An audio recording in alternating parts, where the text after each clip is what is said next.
We can maybe make it public as well, yeah. Okay. All right. I'm sharing the screen right now. All right. Okay. So Extimate is the name of us. There is the founding members. Kerem here is an art historian. Chirag is an artist based in Lyon. Duru as well. She's based in Lyon. She's an artist. Me and Kerem are based in Strasbourg currently, and there's another member, Büşra. She is in Istanbul. And it's difficult to call what we are basically currently because maybe in like due to some epistemic humility, we don't want to say if it's a collective, a project, a research program, or anything else. We don't know, at least as of yet. But there are some like general theses that like united us, and from which we would like to develop some new types of practice, if you will. So why are we doing this? Our first thesis is that the sites of intellectual practice today are having an unsolvable crisis. Basically, the academy, the art world, non-academic scientific practice, etc. The example of the university is paradigmatic here. Okay, so the history of the university is closely linked to the French Revolution, as you know, and its effects in Germany in particular are very important. And as Rebecca Comey notes, the German response to the revolution was a mixed one, at once a fascination and a fear, having undergone its reformation, that is, Germany might escape the tumult at its gates and serve as the revolution's most lucid and dispassionate observer. This general idea that because Germany had the reformation and Kant, that they don't need to make a political revolution. So Luther had administered the first inculation and Kant the most recent booster. The vaccination measures are here, supplemented by the cordon sanitaire. And the notion of vaccination and the idea of the Enlightenment as a virus is timely. I think it's very interesting when I was rereading Rebecca Comey's book. Okay. What's the deal about the idea of cultural difference? So the idea of culture, and especially national culture, was of key importance to the German response to the revolution. The substitution of cultural for political accomplishment and the sublime conversion of practical impotence into spiritual triumph was the main position of the German intelligentsia. So Fichte, for example, identified Germany as the true heir of the revolution by virtue of a drive to self-determination that he locates in the absence of a political unity or autonomy at the heart of language. I mean, as you know, during that time in Prussia, there had been a lot of works regarding the purification of the German language, the idea of the German nation coming out of its age, etc. And this cultural difference, this idea of Kulturnation, I mean, even after the whole German idealist process, this still resonated in the Bismarck era, as you know, was critical in the idea of Bildung. So through Bildung, German culture could be cultivated without being destroyed. And this was the, I mean, conservative and at the same time reformist wager of the German intelligentsia. The university was to be the intermediary institution for this process, and as Bill Reddings writes, hence, the German model offers considerable reassurance to state power. The university exists to produce reason without revolution, without destruction. The university was both generated, therefore, by the need of the nation, this result of the idea of cultural difference, and the state that would correspond to this nation. Its origins, therefore, gives us a perfect example of what we could call creation and capture. So it was both created by the nation state mind, but it was also captured by its demands. Though it was always in the range of capital as well, the early developments of capital, this peculiar origin story of the university always allowed it some distance from it. Its function was more in line with the nation state than capital itself. And we can see this function of the university and its interests being more aligned with the nation and the state rather than capital after the post-war compact. I mean, Mark Fisher talks about it a lot. Why was there so much like countercultural production after the post-war compact, because both the academy and the para-academy, if you will, the precursor to the para-academic institutions that we have today, were funded and guided by the interests of the nation state rather than capital. However, since neoliberalism, it is more and more captured by capital as well. Cuts, privatizations, etc. are the norm. Academics are seldom able to resist this because they are too busy dealing with management issues or the precarity of the job market.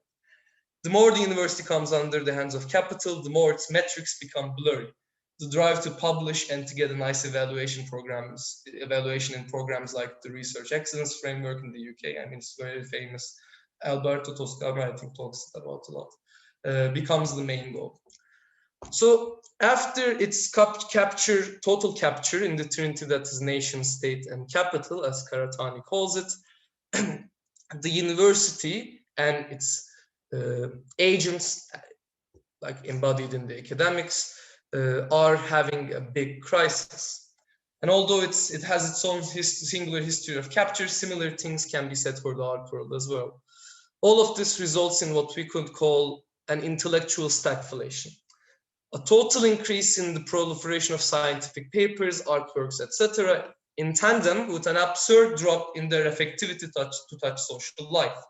And because the capital, state, nation trinity is not only potent for mainstream institutions, alternative scenes too cannot easily escape this problem.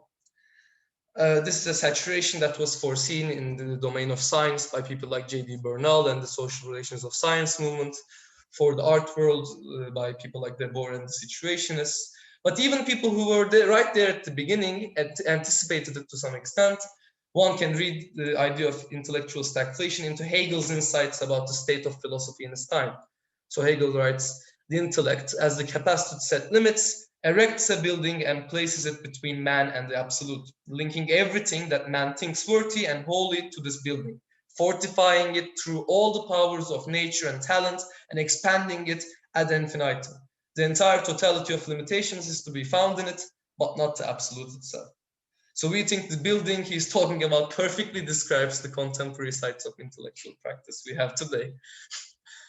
So our thesis too, that was why. The first thesis was the response to the question, why are we doing this? Thesis two is one cannot reverse this crisis so as to return to some pristine and idealized form of doing art, science, and philosophy. Reform inside, in the form of the insight, is not a real option, as it would necessitate a type of economic policy that is not possible today, like long-term social democracy, for example. Adam Przeworski brilliantly shows the dilemmas that social democracy finds itself in using game theoretic models. I mean, you can read his book on social democracy, where he uses rational choice theory models and game theoretic models, and shows how these economic policies cannot really function under liberal democracy. They always have to arrive at some compromise, and they do not deliver.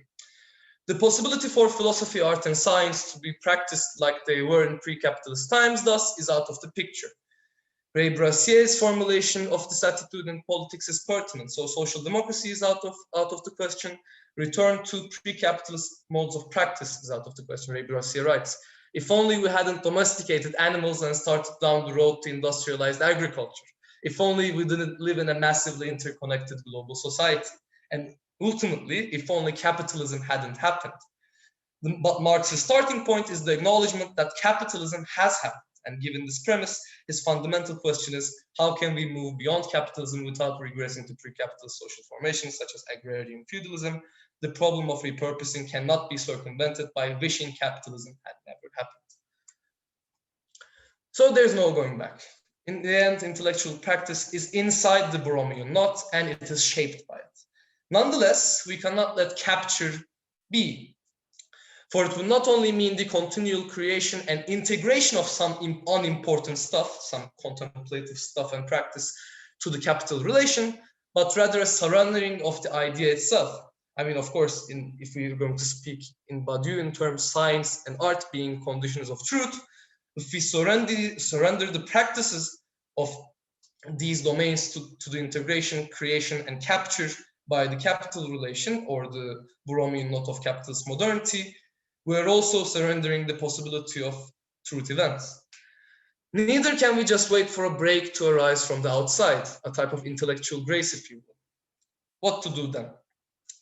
Here comes our thesis 3.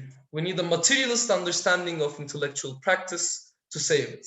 An intellectual practice that would underscore its own self-decentering through this materialist understanding will be adequately revolutionary. First thing to accept is the primacy of alienation for intellectual practice, so for science, art, and philosophy. Although there is a seeming internal consistency to art, science, and philosophy, they are nevertheless creations of their times and places. This is not to say one can reduce Plato, for example, to the material conditions of ancient Athens. I mean, one cannot reduce philosophy to the existence of money either, like Zonreta does, but rather that without ancient Athens, Plato is unthinkable. So there is some relation to the material conditions of ancient Athens to Plato. Intellectual practice, thus, is in an extimate position with regard to itself. It is both inside Athens and outside it. Even Socrates, who is usually defined as having no place within the city, nevertheless has a place inside it as having no place. If he didn't, there would be no need for him to corrupt youth. There would be no need for the return from the outside the cave. Thus, how to explain this subjective position, this extimate position? Brassier's theses on historical materialism are helpful here. 3 theses are primary for our purposes. 1, human social production is the ultimate determinant of ideation. 2, human activity is determined by existing conditions, but also produces new conditions. And 10, his 10th thesis, practice establishes the truth, i.e. the effectiveness or actuality of thinking. So if we are going to use these theses for our materialist understanding of intellectual practice, we can reformulate them as such. Intellectual practice is created by processes of social production and reproduction. In turn, by taking the existing state of affairs as its object and making itself an object to that object, it may provide new ways of social practice. These new ways of practice can then be grounds for enabling forms of alienation or social production/reproduction. If the effectiveness of thought is established in practice, the extimate topology of intellectual practice that will be able to give way to enabling modes of social production will need a new way of acting. So a new type of acting for intellectual practice, a new type of intellectual practice. This new way of acting cannot be in denial of how its domains are actually determined, how they are inside their determinations.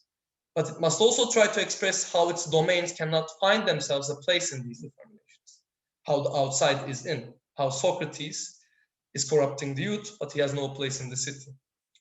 We'll propose mesomediatics as a candidate for this new type of practice. So mesomediatics is basically an elaboration from Helen Hester's discussion regarding mesopolitics.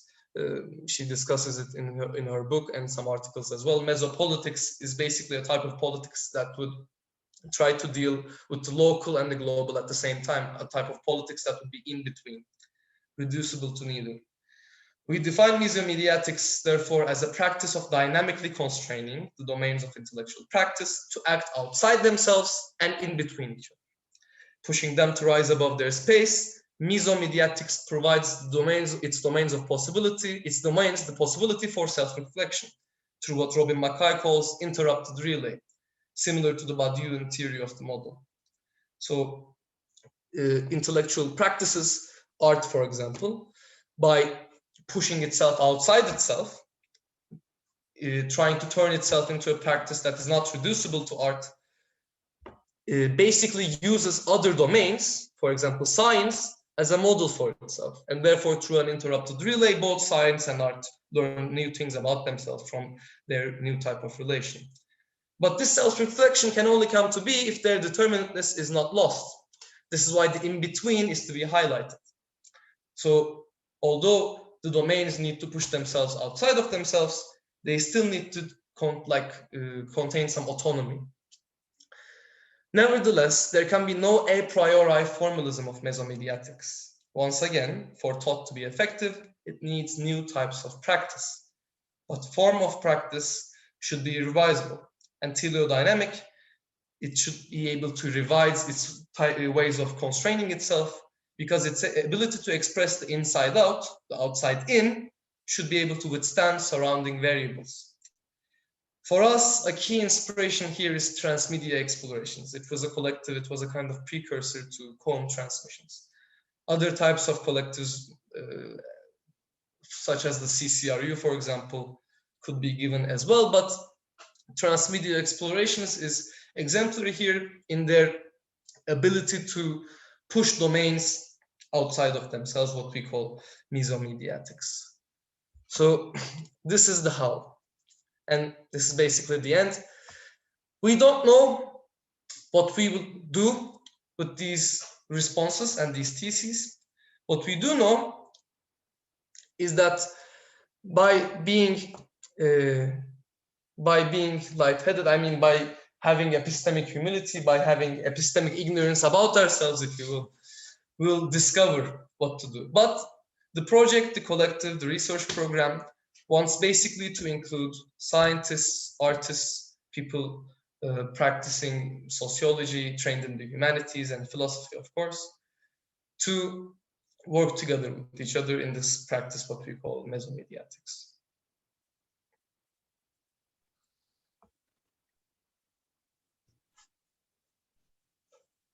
Where do I find this, Helen Hester talking about mesopolitics? Mesopolitics, I think Helen Hester wrote an article on micropolitics in 2017, but she also discussed it in her book on xenofeminism. Okay, I didn't realize. Fun.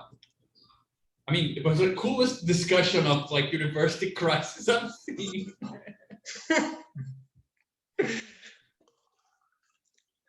So interesting, like questions like we have about how to discuss this project with you guys is obviously you guys have been like theorizing a lot about the question of organizations and what kind of organizational practice would be adequate for mesomediatics. That's a question that has been bugging my mind. Yeah, one thing that I mean crossed my mind a lot because I mean just before you entered the more programmatic part, you described this crisis, which is also a genesis of the, as you said yourself, the sort of para-academic environment, right? Which seems to be kind of home to a lot of things that are going on, which I think all of them, most of them at least, tend to have, I mean, at least in a certain scene, they tend to have something to do with ideas you guys are presenting. Like, I'm just thinking things like the New Center, Daniel, who is here, he has the study groups of psychoanalysis and politics, has a similar kind of feel. I was talking to him the other day because I was approached by a guy who has a similar project dealing with similar kind of influences in Amsterdam. In Brazil, we tried kind of pair academic groups. I mean, in a certain sense, the STP itself would fall under that category, right? So, I mean, up until that point, I think that more than asking, like, how should people do things? I think there is the fact people are already doing things to fill that place, right? I'm not sure how you guys see it, like under the light of this diagnosis you proposed. Personally, I have the impression, actually this brings us back to the discussion we were having before. And it's actually something that I really wanted to hear you guys speak about, but in two levels. One is that it's funny to see that I think that there are two trends, perhaps, in para-academic groups. There is one that is emerging more in places where you have a very strong intellectual culture, and then for people start realizing that they need to go outside of a very cherished institution, which is the university, to discuss some things. So you have the whole Nick Land, Warwick kind of myth of this place. You have, even in France, if you want it or not, after May 68, you have like a bunch of different groups which were intellectual groups, right? So there is a history in Europe of this para-academic thing, which is like a bit ahead of the curve, perhaps, in the sense that we don't equate it with that crisis so directly, but clearly has something to do with that, right? And there's a second wave, which I think it's more connected to not so central countries, like Brazil. Caron and I have been involved in a bunch of those groups. I mean, S2P has a lot of Brazilians in it. I don't think it's coincidence. You guys are trying something which clearly has also to do with it, you know, thinking from a place which is not exactly the situation where you're in a kind of advanced, well-established social democratic kind of situation, and then things start to crumble. It's quite different from coming from a really fucked up place where it was promised that this would, social democratic benefits would appear. They never appeared. You're kind of left with the dream of it, and then you find a different route for it. You know, it's not the same because it's not a cop-out in the sense of I had the really good stuff and now I need to settle for something slightly worse, which sometimes comes with resentment and things like this, right? It's different from I had the kind of clear path and now I need to take a detour, from situations where the para-academic institution is actually facilitating a route that wasn't there to begin with, in a certain sense. Like, we're not discussing themes that were academic themes before and now they are outside of academia. They simply were never there in a certain sense, right? So I see that difference. I'm not sure if you guys see it. I think it has it's relevant in the level of how these groups manage to maintain themselves, the visibility that they have, the ones that still make some success on economics, and manage to sustain themselves economically, they tend to come from the States, from places like that, right? But I think that it also has a reflection, which that's my second point. So I wanted to hear how you guys evaluate this scene today, if it has something you guys feel like it's the same direction you would take to organize something more concrete around this. And the second is more theoretical, because my impression is that there is also a sort of anticipated critique of the situation that emerged, especially in England, which concerns depression and subjective discontent, how to revise Marxism and the whole accelerationist trend, how to deal with the fact that you don't recognize yourself in your world anymore, so you need a theory of estrangement, right? And I have the impression that for kind of first world authors in one way or another, they start talking about this. But my impression, and it's a bit of a prejudice perhaps, but my impression is that ultimately alienation in those contexts is never about kind of increasing your tolerance to a stranger in the sense of another person. It's usually about increasing your tolerance to being alienated in technical objects, like in your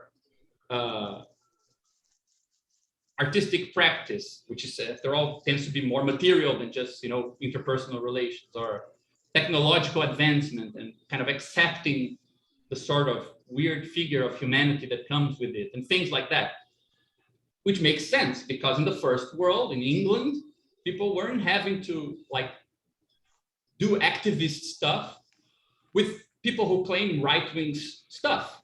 Like those popular revolts we were talking about, they're not bringing that question to the fore. So the discourse of estrangement is very much directed towards the objective, not towards the intersubjective, let's put it or the organizational, right? So I have the impression that that problem is being put now forward as a central problem by people who are thinking similar things, but not within that first wave of theorists and commentators of 20th century philosophy, political philosophy. It seems like that's a problem that the vanguard of that sort of issue is actually also countries where social democracy was never fully developed, institutions were always kind of crappy to begin with. So I think those two levels is something that I wanted to see how you guys feel about. Like, one is, how do you evaluate the sort of ecosystem of organizations that already is filling the space of transdisciplinary, para-academic kind of milieu, right? And the second is the sort of theoretical backbone that is coming with them. And if you see a slight difference in both of those things when looking at them from the center towards the marginal, right? Or from the periphery towards these marginal things. It's a 30-minute question, I just asked. That's interesting. I mean, I think it really makes a difference, and you touched upon it as well. When you're trying to like organize, even if the members are coming from like third world countries or periphery countries, when you're trying to organize some para-academic institution or like a group or collective or research project, etc., in a first world country, obviously, because I mean the material conditions that the group is being created and determine the group's practice as well, obviously determines to some extent the theories of the group, even if it's not a theoretical collective or if it's like a purely institutional like creation like the new center. It's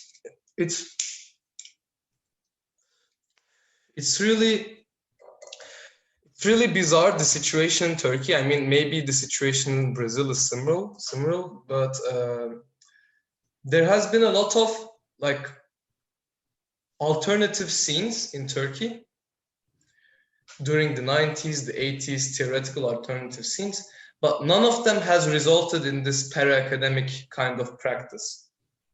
Most of them were just limited to the dissemination of the newly translated books, resources, etc., to people. So it was like a mutual aid network for theorists, if you will. And it's interesting to question why, because the translations were coming so late to countries like Turkey. Most of the theorists were busy with reading rather than doing experiments.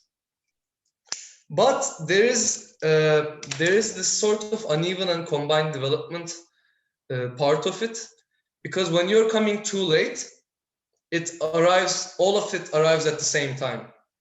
So Derrida, Deleuze, Sartre, etc., Althusser, all of them, I mean, although some of their books were being translated in the earlier days as well, all of them came to the intellectual scene in places like Turkey at the same time. So people couldn't really, like, people didn't know what to make of it.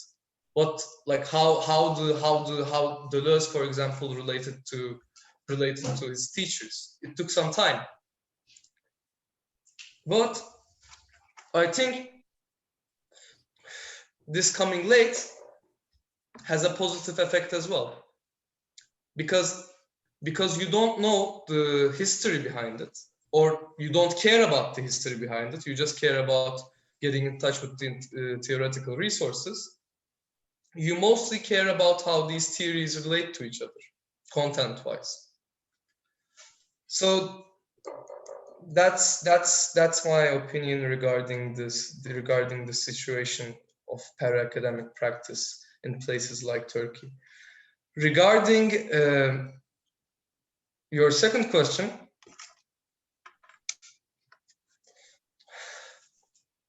I mean, it's difficult to tell. Like, what would one make of the theories of the English para-academic scene, for example, for people in third world countries? I mean, even though like their theories are derived from the history of social democracy, for example, in their country, and in that sense, it's kind of a privilege. one can still reflect on them and use them in the situation in third world countries. Sometimes they are even more applicable to the situation in third world countries than to the first world countries from which they originated. So that's why, but the main problem guiding the group was basically how to get out of para-academia as well.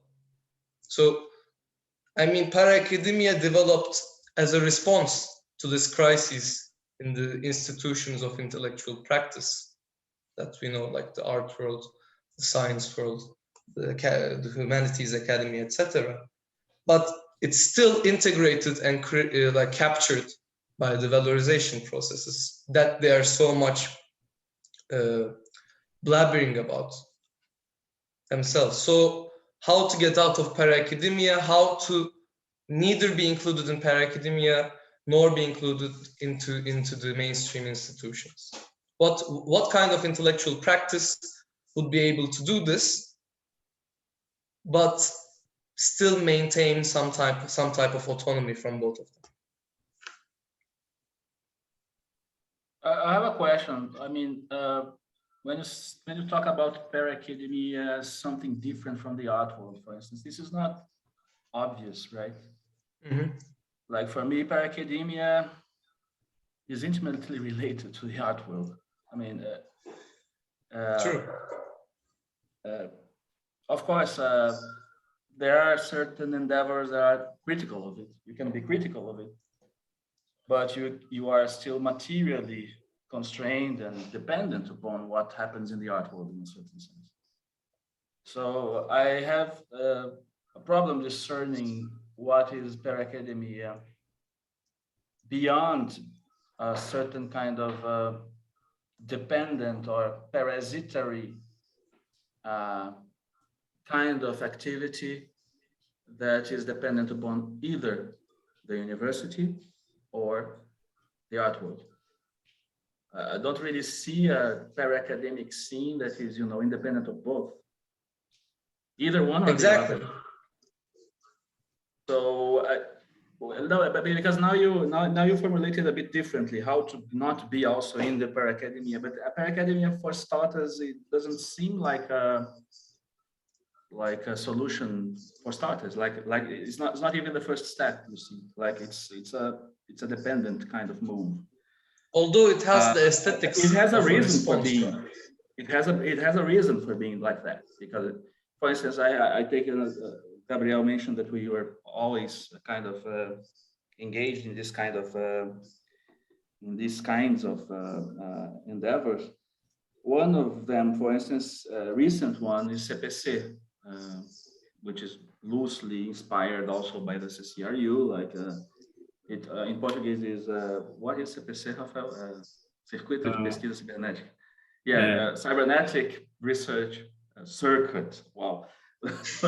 Yeah, it's of course inspired, but it's a very interesting kind of collective in a certain sense. That, for instance, what happened is there are no teachers there. I mean, I'm a university teacher, but I'm kind of, I help out sometimes. I'm not organizing anything. So it is something that only students got together, organized like a collective that has currently more than 100 members, and they divide themselves in circuits, and these circuits are dedicated to learning or reading or studying a certain subject. So there's a circuit for neo-rationalism, there's a circuit for theory of organization. We just read Rodrigo Nunes' book.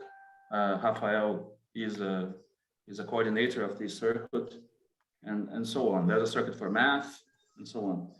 What I find kind of striking and interesting in that is that it is an endeavor started and maintained by students. This is why I was quick to say that I'm there helping out, but I'm not really organizing anything.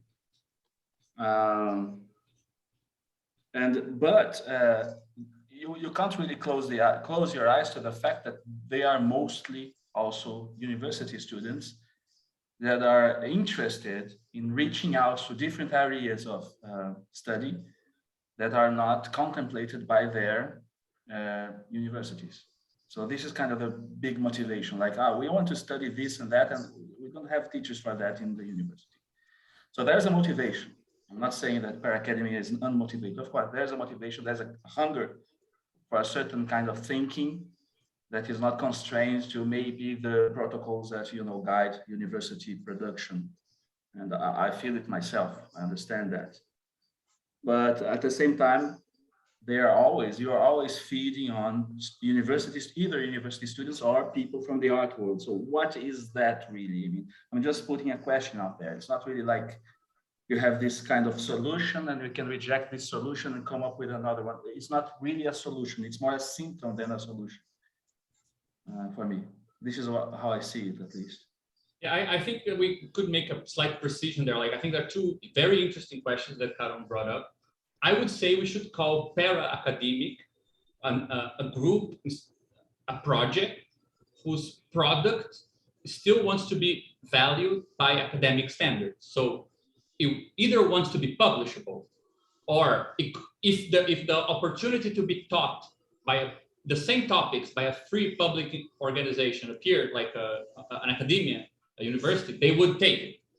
So it's, let's say, as we said, like a detour where something is blocked in the academic world, you're taking a detour, but perhaps the form is not the same. Perhaps the topics are kind of in conflict with the current curriculum, but ultimately you would like to be measured by some standard, either ideal or real, of university life. So I want to write a thesis, but my main author is not studying at university. I'm going to start working with this group so that I can write my thesis better. That's the para-academic kind of trajectory, right? What I think that Caron mentioned, you also mentioned nowadays, which is crucial, is that, I mean, I have the kind of 8-bit theory that if you look in the 20th century, there's a very interesting move away from, for example, in the 1920s, you could be Lukács and write like a really good book of philosophy inside the Communist Party. Like, it made sense to write philosophy or to do something very weird in connection with political organizations, right? And for example, we had a kind of a political idea of what militancy meant, like activism and so on. The same theory that gives you the analysis of the world also gave you a sort of set of concepts to deal with political activity in a certain sense. In the 20s, 30s, you see that migrating. So a lot of intellectuals leave parties, start moving to universities, or starting, and at the same time, you have a sort of new mimicking where the artist starts to give kind of a model for what activism looks like, you know, which I think grows in importance throughout the 20th century. And the tendency is that at the end of it, at the end of 20th century, if you want to discuss vanguard, weird philosophy or politics, probably you're going to do it more easily in an art gallery than in a political party. Not only that, but your idea of aesthetics has more to do with art than to do with what aesthetic means in political life. So I think it's not a coincidence that the art world has provided with many kind of models of what it means to study or think outside of official institutions. And like, nobody even knows what it means to, you know, do this in a political party. And most political parties that have like courses and things like this, they look like academic seminars and are taught by academic professors who are also in a political party or something like this. But it's not like something you automatically associate with a social movement or something like that, that it has its kind of organic theorists, that this has some sort of procedure or something like this. So I think that this is not exactly para-academic. This is just, let's say, the fact that a lot of political organization, broadly speaking, is modeled after the art world, because for some reason in the last 30, 40 years, the art world has been the main model for non-official forms of, you know, creative organization. which usually just means outside of clear state boundaries, but still privately owned, blah, blah, blah, blah, blah, right? So, but I'm not sure if you guys agree, but I have the impression that this is a big tendency in late 20th century, that the art collective is kind of a basic model for if you want to do something, some crazy thinking outside of the box. That's kind of the model. It's not like, anything directly political, which is interesting. It's very striking what you're saying, because in Iggy's presentation, com-transmissions was the model. And com-transmissions was exactly, yeah, that's exactly. Was the collective that gave rise Yeah, to that is true. Bristol. Starving Bristol came out of Came out of it, yeah, right. Yeah.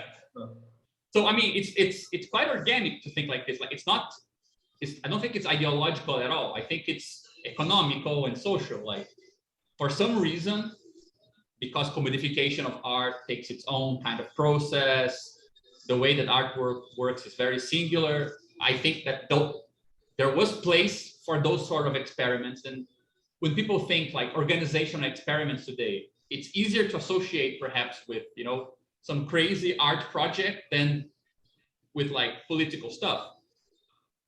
So, and this is also that makes kind of makes sense to be in a position where you criticize the art world, but while at the same time being part of it, because materially is kind of the model that for some reason works. Whereas you could it's not an ideological connection necessarily. You could be ideologically critical of it while, pursuing something that feeds on the model of the, art collective of sorts.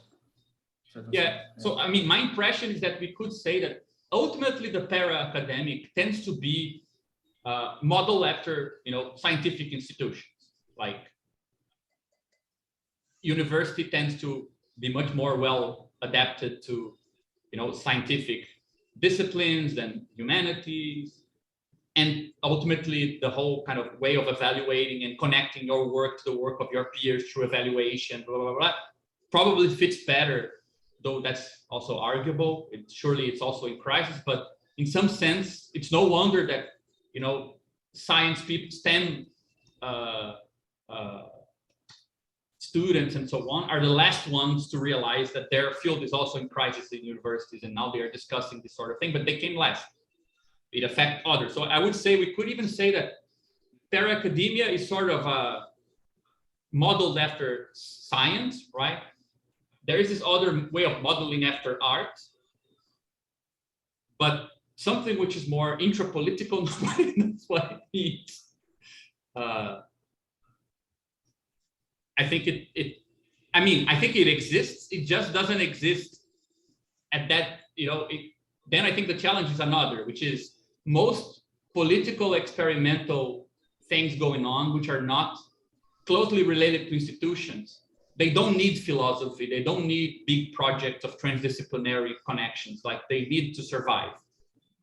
They're probably going to be much more interested if you come up with, a product they can sell and make some money and keep their stuff going than like a nice intellectual kind of program. So once I think you take the scientific and the artistic out of the table, you're not left with the direction to connect this back to politics directly, because that's where the biggest conflict is. Like, I think that the circle actually fits that place. Like the circle is a very failed attempt exactly at that. It wasn't modeled after university. It wasn't modeled after artistic collectives. It tried to be like a new organizational thing, and we totally failed bringing together those elements. So I hope you guys have a better job. Better. I usually have a less pessimistic point of view regarding the circle. I don't think it's completely failed, but anyway, another discussion. I think Rafael wanted to comment something. Yeah, I think there was like just it's perhaps an additional commentary to what you were saying, and at least like about the CPC. One of the striking things that actually like it was really something like that I realized first when I joined. It was actually like the geographical distribution of the people that go there. like you have far less people from the southeast region of Brazil, which is actually like the most like where universities and stuff are concentrated, and you have a lot of people from all across Brazil, especially like from the south and also from the northeast. So you have this sort of like, it's much more pulverized than in a lot of the other spaces which you have for discussing the same type of thing, which when it's not actually, it's not only like only happening in function of someone in particular, like a particular person that sort of like becomes the pool in which everything gets aggregated around, but it's actually like a lot of people that from different places started converging in a lot of interests. So for example, they look like you have we had, I think at some point we have that I know of, at least because I don't know the 120 people that are there, but I know at least like 4 design students from the northeast of Brazil that did not know each other at all, and they like actually met over there, and then they began like a sort of an ongoing conversation over there, because like it was something that was like they were interested in their own university, and there was someone else in another university, like and someone else, and then they began actually like talking, and they saw that they were pretty much researching the same thing, like in the same like moment, because they got in contact with like 2 or 3 like same references that they read on eflux or something, and then it became something like, it just became like something like a study group that they could be a part of, and like it has also this geographical distribution that I think it's very important in terms of like the I think like this para academic scene. I think of course like there is a lot of like backstory about it that you could put it like for a sort of like not only in function of this connection to the art world, but also like to the actual like shrinking of certain spaces of interaction between academic practice and also like the general public. So I think it comes as a sort of like a reaction to that, because if you look at like for example in the 80s and 90s, if you look at like critical theory, people like especially in the first world that like I'm thinking about like the open like British cultural studies, for example, that they have this tradition of like making open seminars through the party and through the university as something that you like give to other people, and even like in crazier figures like I don't know, Camille Paglia giving her open seminar in the 90s, which was actually like something that a lot of people attended, and you have this sort of like a lot of intellectuals that could galvanize this sort of space, and that the university could actually hold this sort of space, but there was no longer the demand that this actually was something ongoing. And but I think there are a lot of like apart from the news center, we have something like before that even, which is GCAS, which is the Global Center for Advanced Studies, for example, which is very actually like, you know, which got absorbed into the University of Dublin, and I think it became a sort of like a multipolar thing right now. So they have like a lot of the, they have a lot of place, like they have this structure in which like you have GCAS and like a lot of host universities around the world as a project of the University of Dublin, and also like as a function, like they have their own like financial token system, which is like blockchain tokens and like Ethereum tokens, if I'm not mistaken. And yeah, I think there have a lot of there is a lot of like things going on with that, but I think it's a lot of as I tend to think about it, at least like sort of very vulgarly, like what's the itch that this like para academia tries to scratch. I think it's this itch for actually like that the editorial market doesn't anymore, like of actually like publishing, and for the person that is publishing it to actually be able to make a living out of publishing it. And I've got this sort of like sort of an idea when I was reading about like I'm focusing, this will become a presentation at some point hopefully on like Japanese Marxism and like this rabbit hole I'm getting into now, but like of the fact that like their editorial market was actually like it became sort of a niche of books of criticism that was like highly, and that were always like when certain intellectuals on certain circles were releasing stuff for the public outside of their own like magazines and outside of their own like more academic publishing, it was actually like always becoming a sort of a hit. And like the way that the deals with the publishers were working, people could actually make a living out of publishing this type of criticism, which is something that it's not only like a possibility for the editorial market, but it's also a genre of like a new genre of writing theory that doesn't have anything to do with like neither the traditional academic book, neither the like the sort of like more layman traditional criticism. It's actually like this pleasure of buying something from someone that is from an university, but outside of it without any of the additional commitment that you would have to actually have access to that content. So I think that this is sort of like and working on it for a little while as well. Like you see a lot of people that are, I don't know, 50 years old, like they were sort of like they wanted to become artists, so but they didn't, and they did something else in life. And then they actually like yeah, fuck it. I'm like 40, 50, I have my financial life established, so I'm gonna actually like consume this type of stuff. I want to see what people are doing. I want to get to know the people. I want to perhaps like exhibit stuff even that I am doing because I didn't stop working. I want to like take what I do in my scene to another place, and like it has this very, I think it itches that like sort of thing to which there was no actual replacement actually. Like there's not really like when you don't have like it sort of tries to rehash the connection between a university that was more connected to a certain public sphere and try to remake it in another way. But then how sustainable it becomes, it's also like it's also another type of conversation, because of course it's a parasitical type of thing, and Yeah, not that's kind of in my, like, yeah.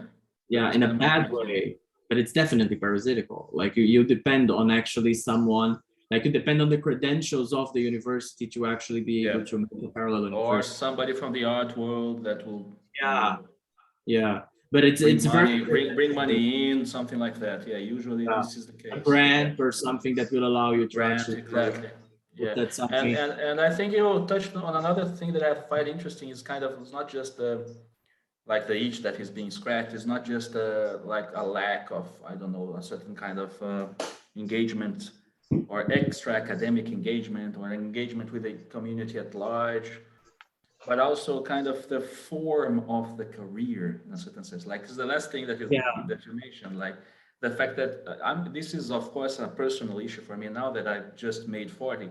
I'm just 40, and it's very clear around me that people think that I'm done, something like that. Like, yeah, you should have been, you should have done everything that you ought to do by 40 or something like this. The culture is very youth oriented, right? So in a certain sense, it's a kind of, it's quite interesting to see. Like, of course, if you are in the academy or in university, it's best if you start early and get a head start, and start publishing very early, and then to be on top of your career. What para academia gives also is kind of this opportunity to do theory outside of this framework, which is not But just it still a includes the theoretical desire to framework. be published, right? Sorry. But it still includes the desire to be published. Yeah, then this is where the art world comes in. I think this is was what I was gesturing at. Like I don't see much alternatives. It's either university or the art world at large, defined at large. The art world could be like I don't know, an independent publisher, but usually an independent publisher has some connection with a subset of the art world. You see, so because it has to bring money in a certain sense. So this is the problem. yeah, But I yeah, think. this thing of Sorry. the shape of a career, the shape of the intellectual life being redefined is also quite an interesting effect, and an interesting hunger to be met by para academia, or I don't know, these other endeavors. Daniel, what you wanted to say? Yeah, then just like Yeah. one last Go ahead. thing that I like, because when Paron was saying, like, I couldn't resist to say it. Actually, I think that there is a sort of like this final. I think that the final question I would put like for para academia and what it publishes in a way, like how it gets like outside of academia and then has to get back in order to get recognized, would be like how far enough can academia go to actually para academia go to actually not only reproduce the genre from which it comes from. So like not only reproduce academic writing as a genre or as something like, and make it like, how different can it actually make it? Like, can it actually like break free from it and like reproduce like wildly original experiments, or does it always get limited to the protocols of academia and sort of like some slight deviations? I think this would be like from sort of like from the standpoint of what it produces, it would be something I would like to ask and hear from everybody. Sorry, Danielle, go ahead. Well, first of all, I agree with so much of what's been said. I mean, Raphael, I think it's absolutely a measure or a mark of para-academia to gauge, like the CCRU model of para-academia, if we even want to call it that, was only noteworthy precisely because of its radicality. So what's interesting, to go back to Gabriel's point, is that the para-academic structure today is already highly normalized. It's already highly established, and we should not ignore that, which is why we're trying to talk about imposing standards on it, right? Reminding it that it must have standards, which is not presupposing that, oh, it's already radical just by virtue of the fact that it's out of the academy. I mean, lest we forget Homo Academius by Bourdieu in his analysis of May 68, which we neglect too much. You know, the thesis there was basically that 68 was already diagnosing the precise issue of what he called hysteresis as a kind of subjective, you know, dynamic that was affecting the students over basically what we might call austerity. So it's been a long, many decades that we've had to deal with this dynamic. But anyways, taking a step back from that, I would say also that it's important that we even invoke the political epistemology category when we are even conceptualizing para-academia, in the sense of even Rancière's conception of, okay, if you have a Marxist para-academic research collective, is your hypothesis that it's capable of locating some kind of wrong of proletariat or subjective life that the academy cannot locate, right? In theory, in thought. That interests me quite a lot, not merely because para-academicians may be themselves proletarianized. No, the whole fucking adjunct system itself is proletarianized. So proletarianization suffers from a kind of stifling. Like, in other words, the thesis would have to be something like proletarianization within the academy is not adequately allowing for the full flourishing of ideas that might emerge from that subjective standpoint of proletarianization. Therefore, the para-academic position would be one that could more adequately do so. That kind of interests me in a certain sense, you know? And I think there's some possible alliance there. Then I think I also agree with some of the suggestions that have been made so far in the comments, which is that the success of para-academia is really only measured to the degree to which it's able to bring in surplus populations or people that would be dejected by the university system. And that's very difficult to do, precisely because those subject positions are not going to find an economic motivation to join a para-academic thing, right? So it's an immediate challenge with that, in a way. But nonetheless, you see some crossover, right? So there is a kind of, I don't know, typology of subjects that you can identify that would be attracted to para-academia. But I think overall, and I'll just stop here, is that overall my position would be that, of course, the para-academic thing has an interest in excellence and the achievement of excellence, whether that has to do with the end of publishing and so on. No. I mean, I think the problem with publishing, at least in the States, is that that itself is extremely circumscribed, extremely constrained, and extremely limited. So there's like a whole question of like an honest conversation about what institutional repression is actually doing within the space of the academy, and then how the para-academic institution is adequately responding to that as a kind of alternative. That's what I've found during the pandemic, because in part, the pandemic just simply shined a mirror or a spotlight on that repression, and people were had a hard time with that. So now we're seeing a very interesting moment, which is, whoa, like now we're, you know, like we're seeing certain things that can't happen within academic places. And the reason it can't happen is because the disciplinary regime of neoliberalism is so hardcore right now, because it has to be. So academics, and especially you see this in the strike in the UK and throughout Europe. I'm sure you're following that. I don't know if anyone on this call is a part of it. But at this point, they've basically doubled down on the most hardcore liberal position, which is absolute denial of the demands. And that has resulted in a profound dejection, like a feeling of shame, which actually goes back to Bourdieu's thesis of hysteresis and even Lacan's theory of university discourse, because when Bourdieu was talking about hysteresis, Lacan was talking about university discourse, and he was speaking to the same malaise of the 68 students, you know, at Vincennes, right?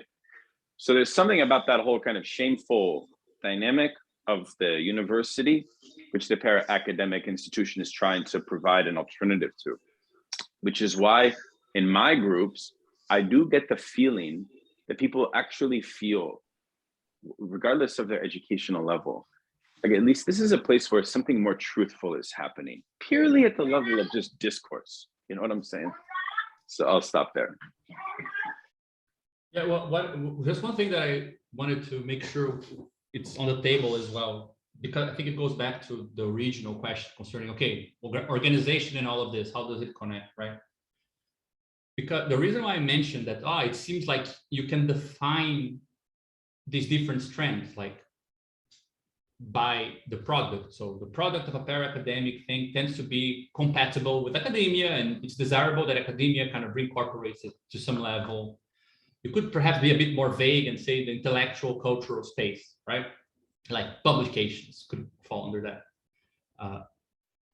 I have the impression that when you now want to make a more political discussion, like, because for example, you can be, I don't know, a historian, you write very weird history about a very specific topic, nobody cares for it, you don't find funding, or people do care for it, but you don't have money to do your project. You need to find a detour. You're now teaching online courses, you're making money there, but you don't have certain restrictions, so you can have a transdisciplinary space. But ultimately, you want to kind of establish yourself as a historian, hopefully get a job. Like, you don't imagine that para-academic thing can maintain you for long. Like, all of this, I think, falls under the category of detours. It can be very liberating in a more subjective sense to be in a space which doesn't have all the restrictions of academia, especially academia in crisis, where people are more kind of pressured to produce and things like this. But I would make a distinction between this whole debate, where the ultimate project is either a career or intellectual product, right? From a more political point of view, where this whole intellectual development is a means to some other ends, right? I think that end, if it is political, in my opinion, implies that it has something to do with collective life, more broadly speaking. So you can be developing something that is useful for political struggles. You can be allowing for people who usually don't have access to those sorts of discussions to suddenly have access to them, right? All those things, I think, concern politics more directly. You measure their success by the effectivity with which they have a relevant relation to actual political life. I don't think all of what we're saying here falls under that category. And in my opinion, that actually splits this, what we've been calling para-academia, into two. For example, people who don't ever engage with certain topics or certain situations which are institutionally blocked from happening, which I think is something you guys are more interested in, which concerns specialization, kind of how technical division of labor creates very niche groups that don't really cross-pollinate at all, like between science and art and philosophy and so on. One thing is to create a group that organizationally puts that into question, either directly or serves as a means for it to be questioned, right? I think even a group that talks about it, but whose actual organizational effect is to introduce an individual back into the academic system or to the cultural editorial system, those things I wouldn't necessarily call them political. Like, they might be by accident, right? So I think that's also perhaps something that should be included, and also we should learn a bit more from what you guys are thinking. How do you connect this sort of transdisciplinary aim, right? You said like you want to bring together people from different areas, but how do you connect this transdisciplinary aim back to politics, if at all? Because I think that question would lead to very different approaches. If it's more because knowledge itself requires that, philosophy itself requires that, I think we're talking about the question of how do you organize a philosophical institution, autonomous philosophical institution today? If bridging those gaps has a means to a separate end, which is connected to political life more directly, I think we're talking about a different organizational problem, you know?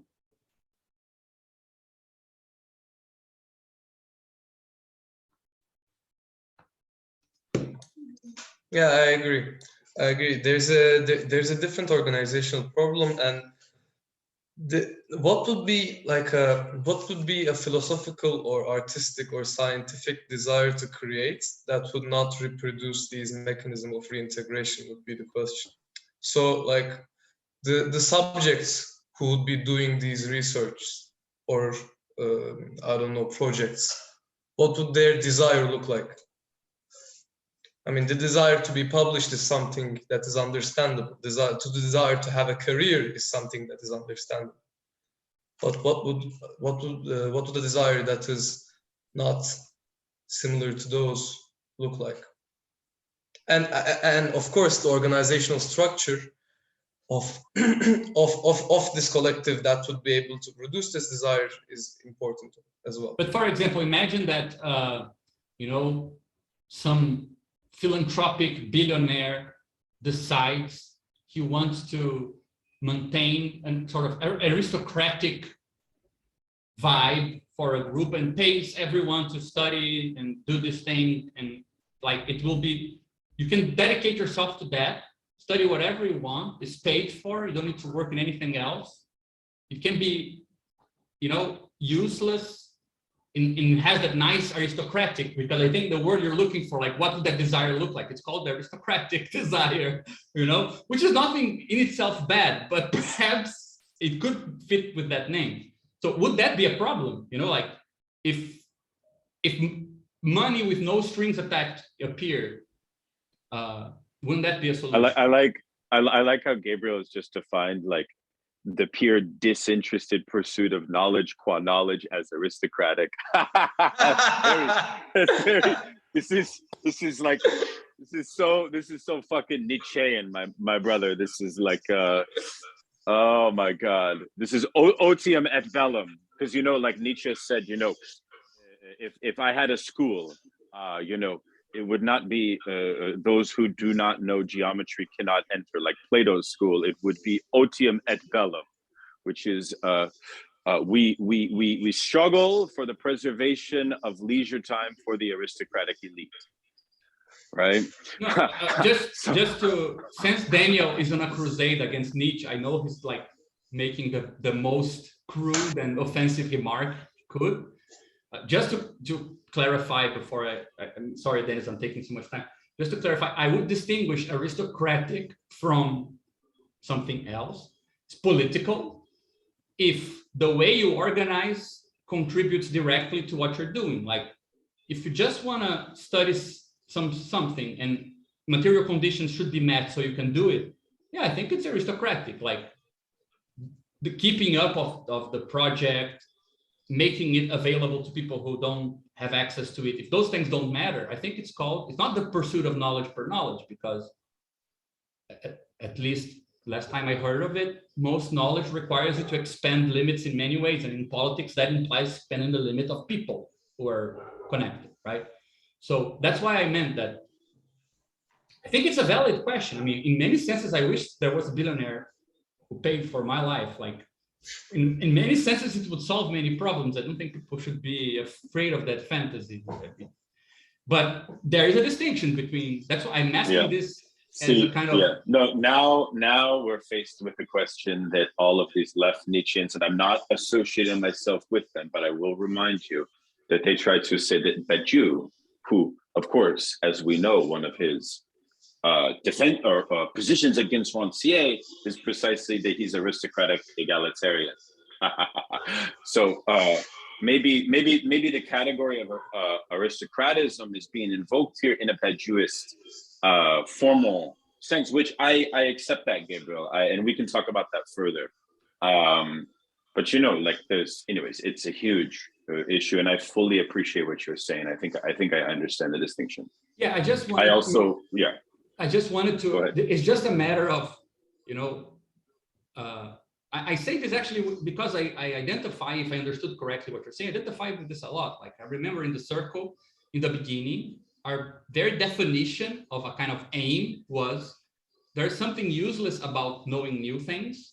We want that uselessness to be more democratically distributed. So let's create a space where it's okay to not know what you're doing. Like that was our motto, you know.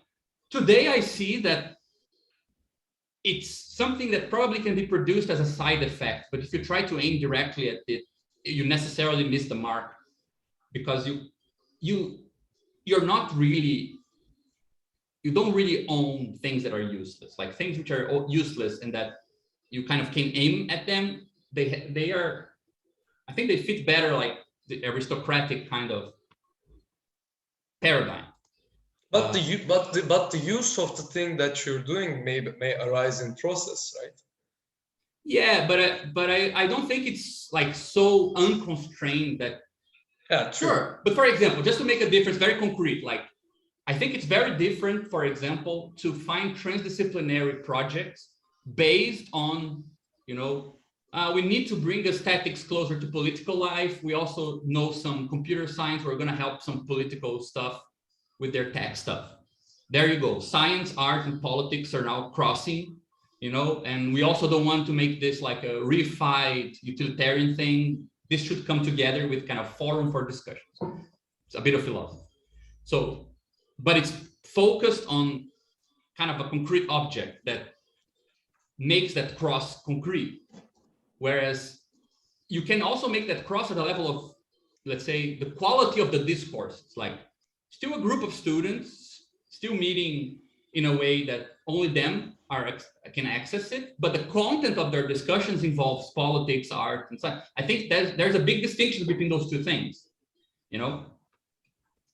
But there is also not to disagree, but to add, there is also like the already existing subjective dispositions and interests of the people who are in this group before the organization. So if, for example, the subjects that that would be the members of this collective that we're talking about are already doing some political work, then the organization that would be created may eventually have the tendency to do political work as well. Mm-hmm. So in that sense, I mean, it's interesting to return to the question of para-academia again. If people who are doing para-academic work today are mostly composed of middle-class art world people or middle-class academics, their work in their para-academic collective won't have the tendency probably towards doing politics, right? I mean politics in the emancipatory sense, at least.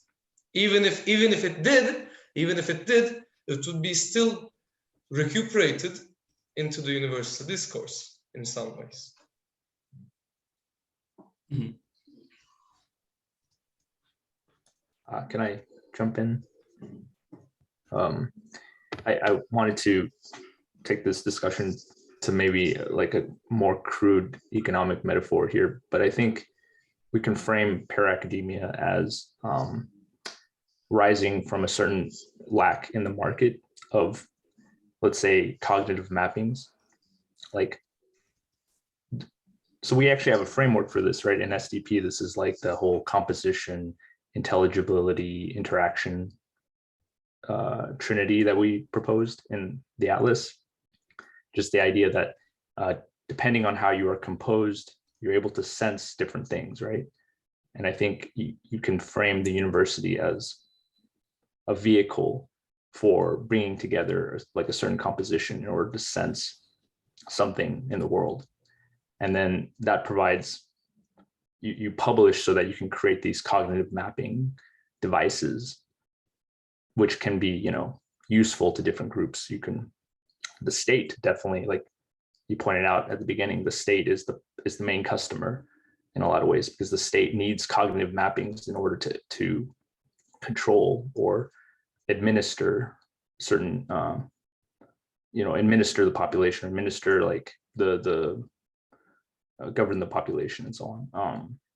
But I think para-academia is like a different type of composition that is able to sense different things and therefore produce cognitive mappings that can be used in other ways, right? So it's about you know, changing the, let's say, the means of production of abstraction, so to produce a different type of product that I think maybe political groups can then use, right? Because if you know, if you want to make changes, if you want to have some kind of emancipatory project, the types of cognitive mappings that you can purchase from the university usually are pretty lacking, right? They don't have the composition of the university itself limits what is sensible, and least of all, like what is sensible about the university itself, right? If you just apply this logic to the university, if you have people outside of the university participate in your project, you're able to see the limits of the university. So, I mean, that's one simple example of where this, what you call like the extimate position, is important. I think extimate is just like it's like a relative term, right? Extimate means, do you have some place to stand where you can then look back on yourself from a different perspective? So yeah, and basically I think like para-academics are producing new types of mappings from this different position. Yeah, but you know, like just to complement what Danny said, I think it goes straight, it's much better way to formulate the thing that I meant, which is you can retranslate the whole discussion about science modeling intellectual practice, art modeling intellectual practice in terms of social composition, because the art world is a kind of homogeneous, heterogeneous example, right? It's quite heterogeneous, much more heterogeneous in terms of, let's say, an address of knowledge than than university, but it's still homogeneous in another sense, right? There is some level in which it's actually much more restricted if you compare just in terms of numbers, right? Infrastructurally, the art world is much smaller, it circulates much less kind of than university. On the other hand, the university guarantees a more homogeneous kind of experience. You address knowledge to people who have a bunch of kind of common experiences that guarantee that, but it manages, because it's so robust, to be much broader and cover a much more heterogeneous space, right? I think that's kind of, I think, a way to translate the problem back to what Dennis was saying, because I think one of the big challenges with politics is that you have the heterogeneity, but you don't know the homogeneity yet, right? You can assume, for example, that political problem kind of creates a kind of common background to some people, right? I mean, you could say that Marxism has waged that labor issues create a common homogeneous background to workers, even though that today is being challenged, as we were discussing earlier today. It's not obvious that it creates this homogeneous background. But generally speaking, I think political processes are the ones where you don't compose a dress that is already homogenized for you. Art is not responsible for homogenizing social groups. You could say that it educates the senses, but then the senses of specific people, not of people with a capital P, right? And science, in a certain sense, is not really concerned about anyone in particular. That's actually quite important. So it can use that kind of view from nowhere to create a different type of homogeneity, different methods of evaluation that don't really require you to consider cultural differences and things like that.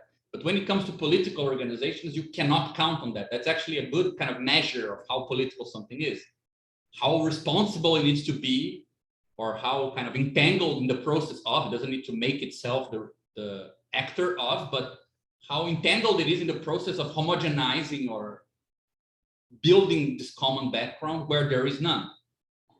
So I think that's kind of the axis around which what Dennis was saying turns. Like, one thing is to offer different kind of cognitive mappings, but they are produced within a social composition and for a social composition which is already homogenized.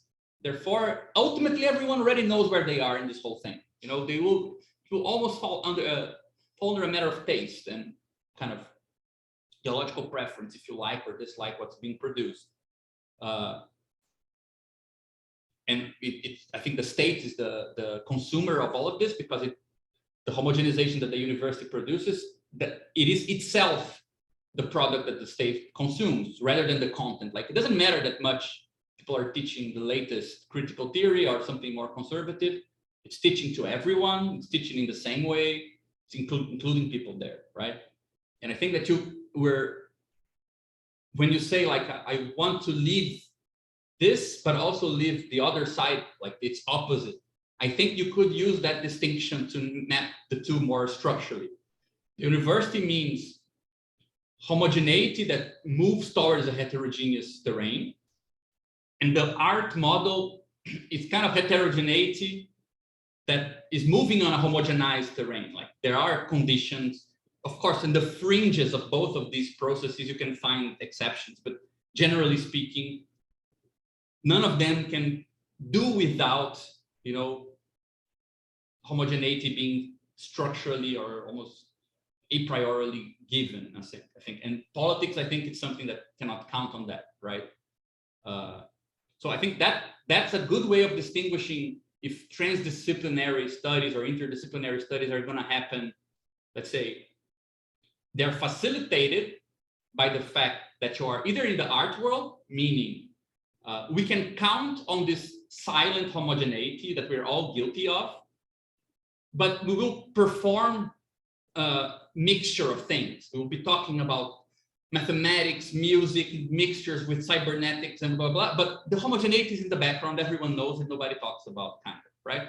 Or the inverse, like we're gonna have to struggle to include transdisciplinary studies in the university, because since the university is committed to homogeneity, it will challenge that, because it needs things to become homogeneous, and transdisciplinary studies imply some heterogeneity. If you leave those two grounds aside and try to do something else, then I think the problem becomes, what does it mean to do something transdisciplinary for the sake of creating homogeneity where there is none, right? That, I think, is where you would find like a good thermometer for how political the project can be, which is not based on some sort of, you know, theory of desire, because at some level, that's also a very complicated thing, because it implies in some, I mean, being a repentant Lacanian, I can tell, it implies that you are presupposing this transcendental structure of how desire is organized. It's good for everyone to deal with useless pursuit of ends in themselves. And what will happen, at least in my experience, is that you will get frightened and you will be surprised by how anguishing that experience is to most people. It's not pleasant, it's not beautiful at all. It's quite humiliating to find out that you didn't have access to that. Suddenly you're in a group that has space for that. You have nothing to say. You don't identify with people. They're telling you can do anything and you cannot do nothing. Like, you're propagating anxiety. You're not necessarily propagating a nice experience. because anxiety doesn't always come with the tools to elaborate anxiety, right? So I think that kind of avenue in the middle, it's better defined by the problem of true transdisciplinarity probably implies heterogeneous groups meeting where there is no homogeneous background. And what would it mean in practice to create some level of commonality where there is none, right? I think that's really where it's at, like the underlying thing, perhaps. Yeah, I totally agree. I totally agree. And it also poses the question of who would be the audience for this new homogeneity that will be created. I mean, if it's not the audience of the university, if it's not the audience of the art world, who would be the audience? Obviously, people who are not maybe included in both or in one in some cases, but neither as well. Mm-hmm. Which would determine the way to create this homogeneity as well. Yeah, I think so. I think that's how I approach the problem. Yeah. Yeah, But also it's interesting because like homogeneity, the creation of the homogeneity is the creation of the audience in a certain sense. Like yeah, I would say so. Yeah. They are the same. But you guys started with like although it is very different, but you guys started as like a adjacent collective to Soul, right? Yes, the circle started like that. It was so it was one could take that as an example. I mean, it was neither included in the university, I mean, strictly, or in the output. It was more included in the domain of political organizations. Yeah, I mean, that's why I said that. I mean, I remember when we started the group, we had a kind of knowledge-based aim. We thought we could measure something based on propagation of certain fringe ideas. And very quickly, I think in most places of the group, not all, because the group was quite dispersed, like Dennis was doing it in the States, but in most places in Brazil where we were doing it, suddenly we were convinced of the opposite, meaning that knowledge was almost like an excuse to something else, which was the actual thermometer of how things were doing. So how heterogeneous the group was, how different the political kind of leanings of people involved were. That became more of a thermometer than, let's say, how interesting or novel knowledge was. It might happen in some points. I think the ultimate kind of balance of the collective is that new ideas were produced, but that was more like a side product than something we could focus on. So my impression is that ultimately, even though I think there are many flaws and it's very circumscribed to a specific moment in Brazil, like I think it was very relevant that we were connected to this dissent within the left during leftist government. I think that was relevant. We didn't have to justify our existence in a moment where we had like a Bolsonaro in presidency. People would say like, what the fuck are you guys doing? Like, what the, like, what is this while the world is crumbling? We were thinking in those terms and seeing a crisis in parties because political organization didn't have a place for certain type of people, as well as the university. I'm thinking we could apply Dennis's model for para-academia to the circle. Like the circle has a composition that is sensitive to things that the party is not, and therefore can offer like a self-consciousness to the party if you are a party member that engages with the circle. Yeah, I think that's pretty much it. Yeah. Yeah, something like that. Yeah, and I think that also explains why it failed in Brazil, because the moment that the composition became majoritarily from university people, and a lot of people who had more activist lives went back to other more active collectives and didn't have enough time to be in that collective. We didn't have the matter, the material to actually keep on occupying a similar place. But I think it just serves as an example, at least, of that difference between aiming too directly on the idea that you will produce something that is verifiably interesting at the knowledge level, and suddenly we had to turn around and see, okay, probably it's better if you want to have some political, to fall somewhere, like to have some political relevance, or even to be able to think of yourself politically, to find a different thing to call your thermometer as a measure of what's going on. And I think that's what happened. We moved from the heterogeneity of authors, the heterogeneity of ideas, to the heterogeneity of people, and finding weird common grounds between conflicting leftist ideologies, but also not only leftists, I think. But since we were still very middle class, intellectual based, I think the extent in which we could look for commonalities across heterogeneous people was quite limited as well. Compared with other projects, like Renzo was involved for many years in a project that was much more politically driven, and I think has many similar intuitions concerning how to cut like diagonally across heterogeneous political organizations, because that was something that, as we were saying, happened a lot after 2013. You had a very kind of weird heterogeneous left that doesn't really fall under this Workers' Party kind of allegiance. So if you want to bring people together, the problem of how to compose different struggles was very much alive, so I think that it all kind of has that same feeling of choosing that as a measure,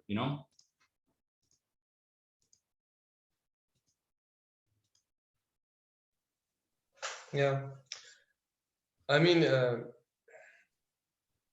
it's very difficult to imagine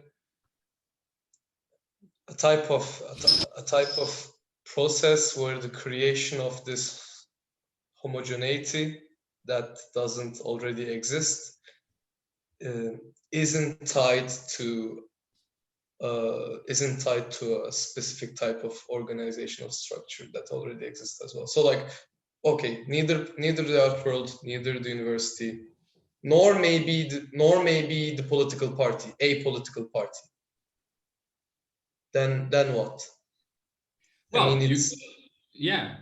I think one thing that's on the table, which is exactly what's happening now, is the fact that, there's a bunch of people who are uncomfortably sitting in this para-academic space, but might be interested in doing things with each other rather than with the university. So, for example, there's already something different there. Yeah, but this is para-academia, right? Like what Iji is saying, like you want to imagine something that is not academia, and then not a para-academia, not the art world. But I would say you will build something interesting and new out of the debris of the three. It's not like you don't want to have no truck with this or that. Of course. You build something always already included in all of these. Yeah, I mean, I think something like that. If you combine what Carol is saying, example. Yeah, if you combine what Carol is saying with what example. Dennis said, like combine the two, I think it's more like what you're calling like outside of it. It's more a matter of combining a bunch of stuff that is inside, but that it's better seen from a new perspective. Like if you combine art collectives, weird research stuff, academic grants, whatever, but with the aim of moving towards this direction we're talking about, probably to make that weird monster legible, you will have to describe it in a way which is neither one of those things. So that's where I would look for. I was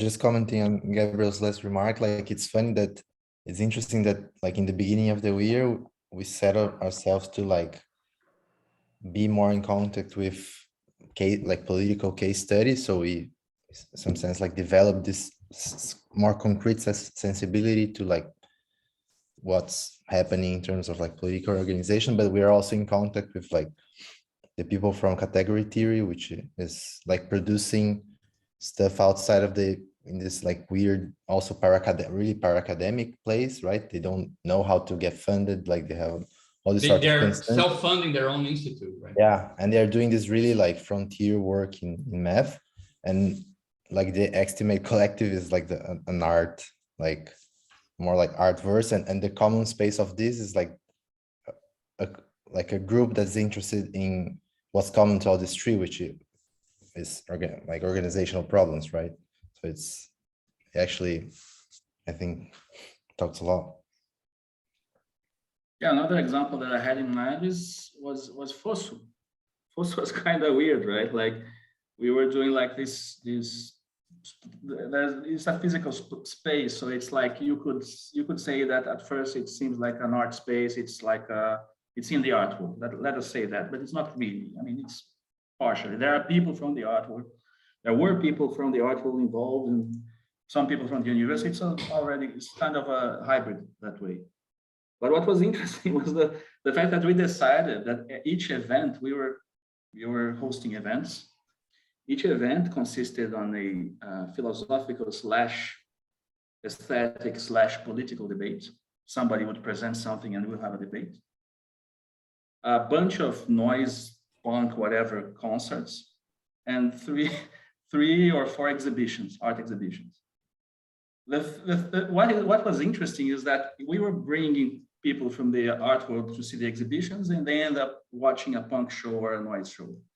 And theoretical debate, or people from noise came to see the noise, they were exposed to a political debate, or new people from the art world now that they didn't know about.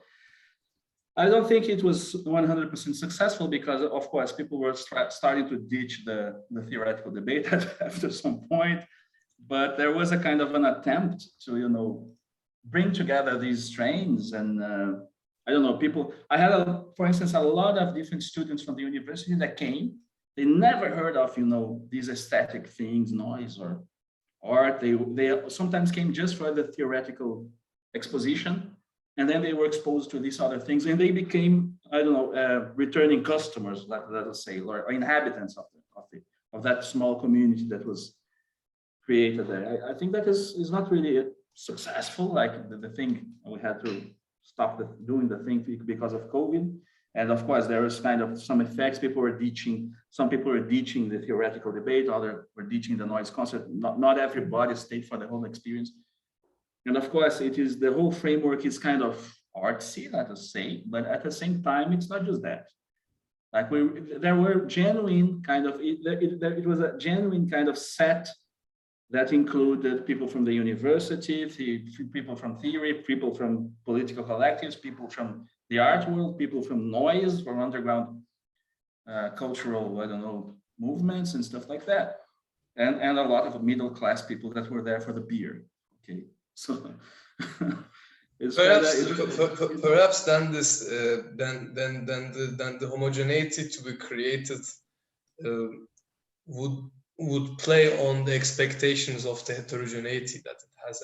In a certain sense, I think this is one path. One path is to offer something very heterogeneous and see who stays, who's staying for that, who's interested in all of that. This is a kind of a test for creating a kind of different subject or a kind of different group in a certain sense. Who is interested in A, B, and C, and who's staying for C? Sometimes people will stay for A and B and not watch C. You see, but if you offer something that is very weird like that, like to have some kind of weird combination of things, it is kind of a way to construct an audience, a different kind of audience, which is actually quite a conscious kind of objective for me, particularly coming from music and noise and this kind of thing, and also interested in theory. There was a lack. Again, this is a good issue. There was this tick to be scratched, which was, well, I would certainly like to have like an audience that is interested also in theory and would understand certain things that I was doing previously, for instance. And this was a way to construct kind of this audience in a certain sense. Of course, the measure of success is kind of tricky because I could mention like a few people that I think were transformed by the process. They were exposed to different things and became somewhat interested in other things. So you are kind of building an audience. But of course, there is some resistance to it as well. Some people that went there for the beer, watched the shows, and didn't even bother to watch the exhibitions or to see the theoretical debate. So it's tricky. But I'm not seeing that this is the model or anything like that. It's just something that, you know, sprung to mind as you were talking about this not being A and B and C. Sometimes the way to do that is just to expose everybody to the different things and see what kind of composition emerges from that exposition and the ongoing interest to the, you know, conjunction of those things that you are offering. It's kind of a way to build an audience. Let us say build an audience, but it also build a collective or build a community with a certain different kind of, I don't know, traits, defining traits, so to speak. Yeah, so if, I don't know, maybe I'm imagining in my head like a diagram, like a Venn diagram of various different like interior eights rather than sets. It's interesting. Yeah, it was like, it was kind of a filtering like that. Of course, we don't want to be a filter really. Of course, there is a side of it which is a test. The test side is you know, the capacity, the capacity to filter less. If you are filtering less and more people are staying, you're kind of building what you want. If less people are staying, and you know, less people are in the inside of the intersection, you have like a measure of less success than what you want. Something like that. I'm just something that sprung to mind, not really very serious, but it was kind of an experiment in that, and a kind of building something that was not there, a kind of audience, for instance, that was not there here in Rio for music or for art or for theory. Like, and it was not academic either. It was so interesting, this parallax view that sometimes you have from academics. For instance, our friend Rodrigo Nunes went there to give a talk, one of the theoretical debates, and he was presupposing a level of intimacy with what he was presenting that was kind of, man, you don't have that in the university. Why are you presupposing that here in Fosso everybody's, you know, cognizant of, you know, Gilles Devey or what he was mentioning? That was kind of a funny thing that is kind of, why is it that they thought that this, you know, I don't know, this para-academic thing or this weird kind of, I don't know, art world thing would be more in the know of, you know, radical political theory than the people that were his students in academia, which is something that I was left pondering about for some time.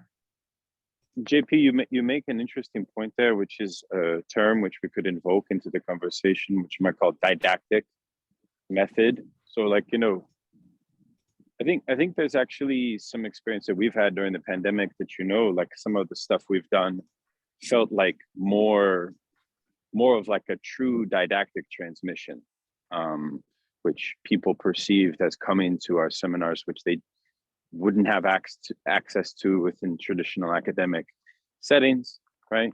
Or so that there's a more pure didactic opportunity. So I wouldn't sort of underestimate the power of that kind of basic level of just, I don't know, like a pure, like just pedagogy, which maybe, and this is very reflective of the experience we're having in the United States in the academic world. Like, I know, like, I'll give you an example. Like, one of the things I've done over the last 2 years is I brought like all these Lacanians, and I'm when I say all, I mean like 5 or 6 people who were huge in the 1990s, right? Interpreting Lacan from a certain way, right? And allowing them a space to, you know, basically teach their view. It's like very like traditional orientations, right? And people actually seem to find that a quite like, I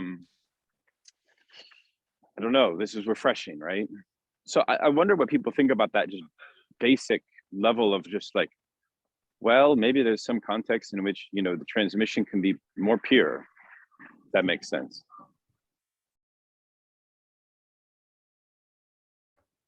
I think it makes a lot of sense, but I think Gabriel wants to talk something. No, I just wanted to say that I think that this is a good example of at least how it's something that we've been discussing in our group.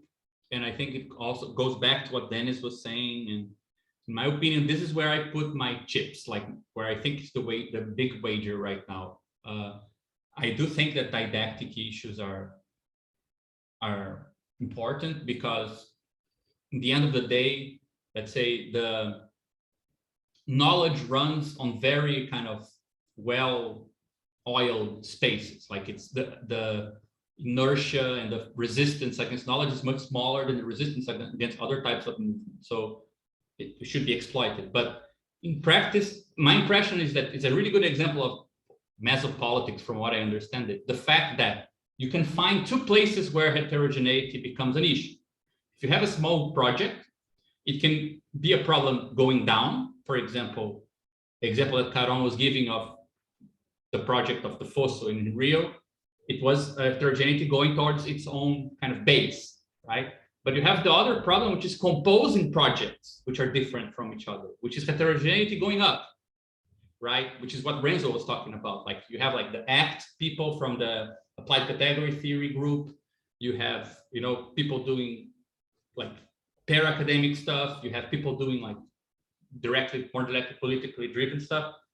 Composing them is also composing heterogeneous groups, right? So I think that one way to translate this into a kind of quasi-practical issue, because it's still a long way from becoming like a concrete problem, which is more case to case, which is how do you create something like ports into organizations so that they can actually share things with other organizations, right? I have the impression that right now, the economic cost of actually producing stuff that can cover a truly heterogeneous social space, it's too high.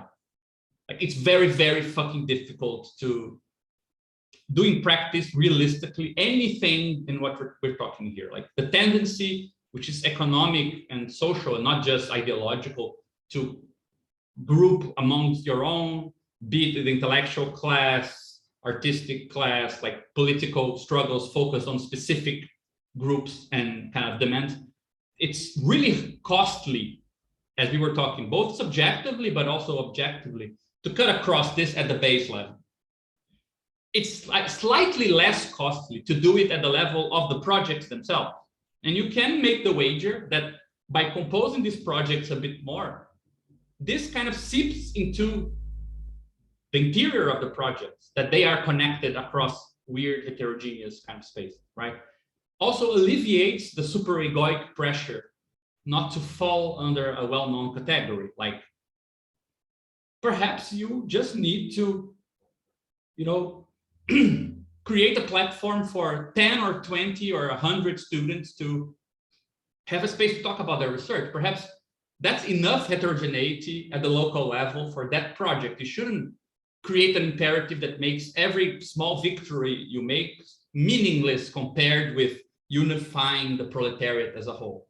You still have the meso towards the global space for composition between heterogeneous projects of the same order. And then if you're composing an art project like the Fosso with, you know, what's happening somewhere else, which is not artistic, it's more scientifically driven, with something which happens somewhere else, and you find ways to combine them or include them into the same circuit, then some of that homogeneous grounding of something heterogeneous happens at a slightly different scale. So I think it makes a lot of sense to combine those two insights. You know, like there's something about resource sharing, finding small practical intersections between things. Like there's an art collective, it can do the flyers for a political thing, or, you know, I don't know, whatever. Like sometimes it's very small intersection, but that creates this material ports between things, not just ideologically or at the level of the content of some knowledge. And to like be plastic enough that to accept that these might happen at a very kind of ground level, or they might happen at a kind of second order compositional level. You know, sometimes it's best to focus on the political aesthetical aspect of the project you guys are doing, and then compose with like a scientific group that is interested in sharing something, then trying to capture everything at once in one place, because sometimes the cost is very high, you know, economically even, like to sustain something like that, it takes a lot of work. So Yeah, yeah, that's what I have to say. I'm just building on what Renzo was saying as well, which I think is slightly different from, you know, like didactic. I think this happens at the level of knowledge. But this other thing, like these parts, they happen more at the level of how these organized things start to depend on one another, right? It's a good measure of if it exists or not. I would say a part between organizations exists, some level of connection. If you were to remove one of the two, something in the other one would actually disappear as well. Perhaps not everything because they're autonomous, but something would, you know? I think that's a good example of what it means.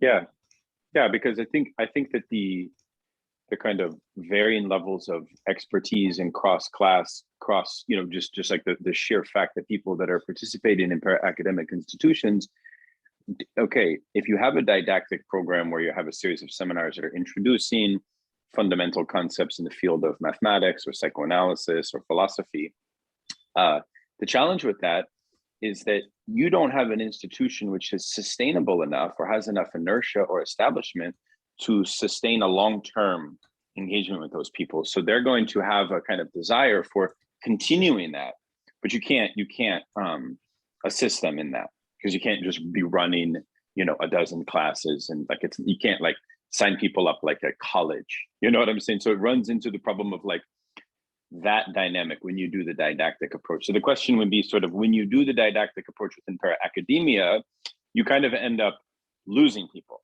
because yeah, they may actually find the content much more accessible, much better than they would at a university, but they're going to have to go to a university to finish it ultimately.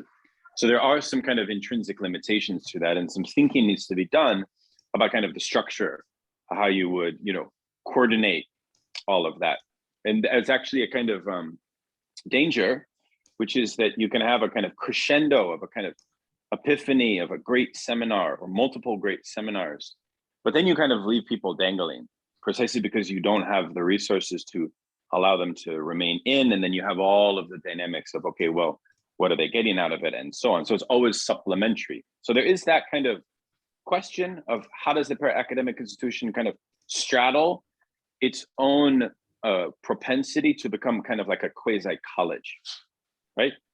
Which is, I think, is a real issue. And we saw with GCAS a whole separate set of issues that emerged there, which had more to do with kind of personalities of leadership involved with that.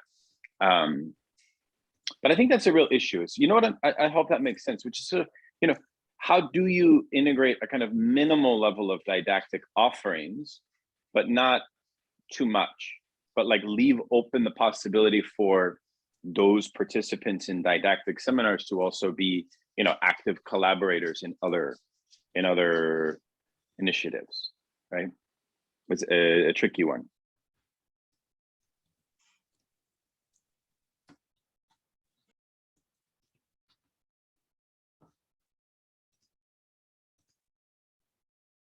Yeah, I totally agree with what Dennis is saying. I think, sorry, did you say something? No. Sorry. No, it's just, I think that, again, that logic, the good thing about this logic of ports and connections at the level of how one thing depends on the other, the good thing is that it's not like a vanguard, you know, thing for new organizations. It's actually a very, very general way to look at all the stuff we were talking about, right? Because exactly as Dennis was saying in the comments here, like you can redescribe the university exactly in those terms. It shares some resources, creates a certain protocol that stitches together people and certain like small, you know, meetings ultimately, right? Into like this large thing. So I think it's a really good way of approaching, like trying to move towards something like what you guys were talking about. But it's really cool in the sense that it's also a language that you can describe the stuff that you're trying to get out of as well, right?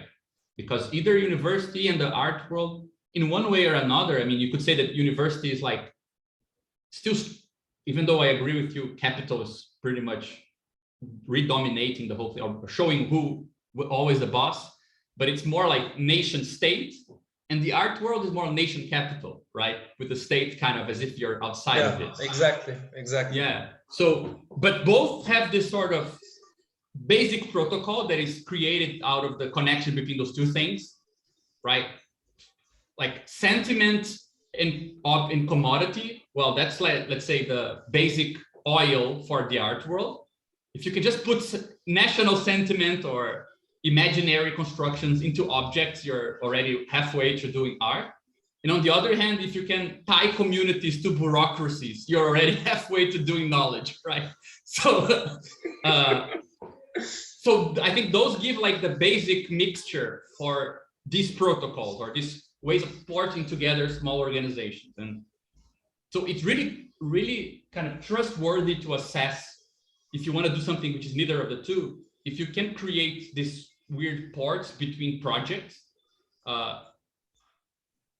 that would, I think, would abide to two clauses, right? The first is the projects are heterogeneous enough that you need to talk about something else than the universe and the art world to describe them. And second, that this is not, let's say, a fake connection, in the sense that there's something about the composition of the two that if you take them apart, you lose it for both, right? As Renzo was saying, it's kind of a symmetric dependence. For example, to be very simple, like if you have a group of artists who do the flyers for a political movement, and they do much better flyers than the political movement could do, but at the same time, they are kind of instigated to move statically to a new place because of the political meetings they now need to see. If they separate, neither the artistic group has like that motivation to do something different, nor do the political guys have, you know, the material means to propagate something. So that's a symmetrical kind of cross dependence, right? That's a metric we could use.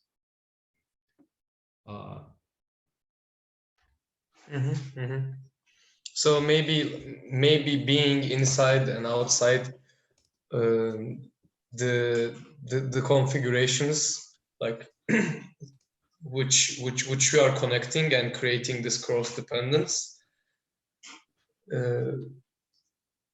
implies becoming a sort of transmitter, right? So this kind of telephone station of some sorts. Yeah, I have the impression that that's like a useful metaphor, you know, because I think it also helps to keep you kind of attuned to one of the things you guys were talking about, which is this meso-mediatic thing. Not only the mediatic aspect of it, which is kind of cross-mediatic in that sense, but if it's the meso part seems to have to do with you might find the challenge going down to the interior of the organization and its interior relation to the exterior, but you might have to find that problem of connection going up from that organization with another one, you know, which honestly, I think it's something that is like a really ripe moment for that sort of thing, because there are a lot of projects which are just kind of common, like they have a kind of common approach, just enough that we could come up with stuff that binds them together, you know. It's not like the New Center and some art collective and some political stuff, they are all doing the same thing, but it's likely that we could find like concrete stuff from the most stupid ones, like even doing a common seminar, which wouldn't exist without the two things, right, to more concrete stuff. I think it's a really good moment to try that sort of thing, like, because there's a lot of atomized different things trying to solve the problem going down rather than going up. So it's kind of an open field, I guess. Yeah, true. And one of the sources of inspiration that like at least gave me as a member of the collective for this project was, I mean, there's a lot of different political organizations in Turkey. I mean, we've talked about the strikes ongoing. There's a lot of different political organizations in Turkey who have members who are doing the side work collective stuff. But these organizations and their members who are doing these different collective projects are not in dialogue with one another, because the main organizations do not have that means of dialogue.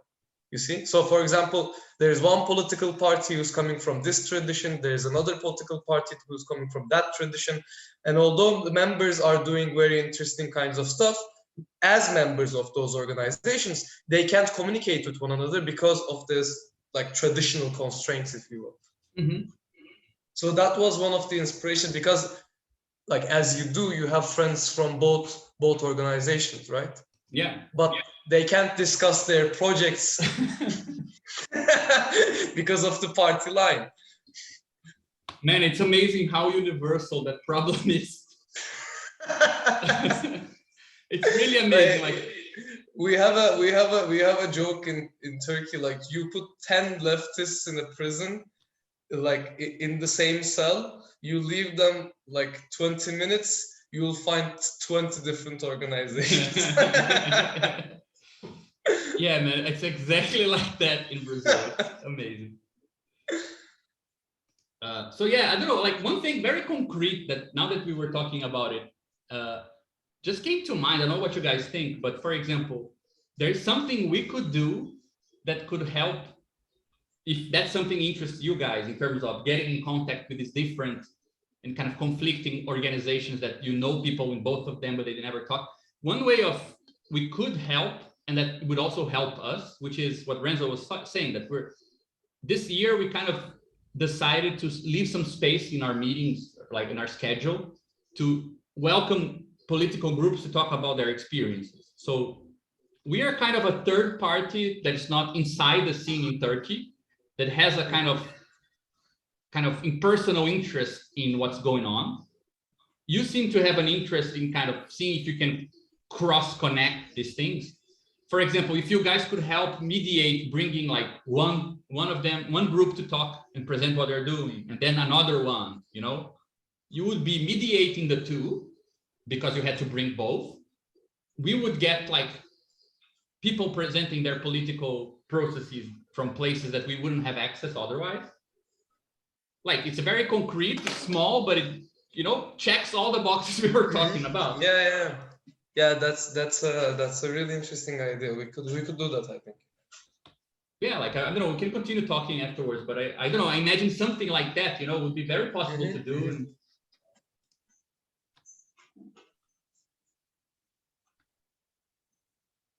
yeah. cool. Guys, getting late. I gotta go. Almost 9. Yeah, I need to cook as well. It's 1 o'clock here. Shit. Renzo is clearly very tired as well. This was an amazing exchange. Yeah, thank you okay, guys. we'll definitely continue talking then. Like, the diplomatic work has been done. the committee has decided. Yeah, we all will those send who you agree, like all those who don't agree. yeah, we will send you a gift to you know, and you guys send us a gift, and then the link is established.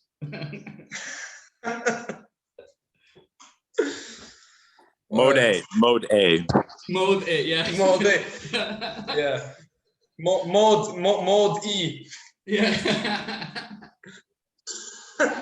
Mode E for extimacy. Right? Perfect. Okay, guys, we need to run as well.